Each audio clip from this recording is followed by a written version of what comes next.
काल अध्यक्ष महोदयांना भेटून अजितदादांच्या ॲक्सिडेंटबद्दल चर्चा व्हावी अशी विनंती त्यांना त्या ठिकाणी केली।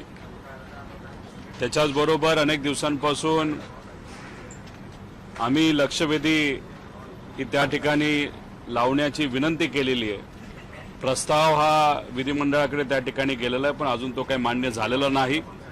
पण आज दुपारी 12 वाजता स्थगन आमचं येणार आहे अजितदादांच्या ॲक्सिडेंट आणि घातपातीबद्दल। आता अध्यक्ष महोदय या स्थगनवर चर्चा होऊन देतात का हे आपल्याला त्या ठिकाणी बघावं लागणार आहे।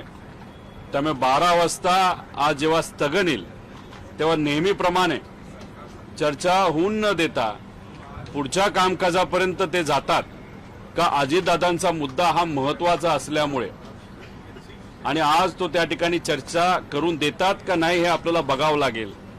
जर पूर्ण अधिवेशनामध्ये दादांच्या ॲक्सिडेंटबद्दल चर्चा हे सरकार करूनच देणार नसेल तर मग कुठेतरी लोकांच्या मनामध्ये शंका जी आहे की 100% कोणतरी पॉवरफुल व्यक्ती, काही मोठी संघटना असू द्या नाही तर काहीतरी मोठी ताकद आहे जी कुठेतरी अजितदादांच्या ॲक्सिडेंट मागे आहे आणि मग कुठेही चर्चा होऊ नये याची दक्षता सत्ताधारी त्या ठिकाणी मुद्दामून करत आहे असं आपल्याला म्हणावं लागेल।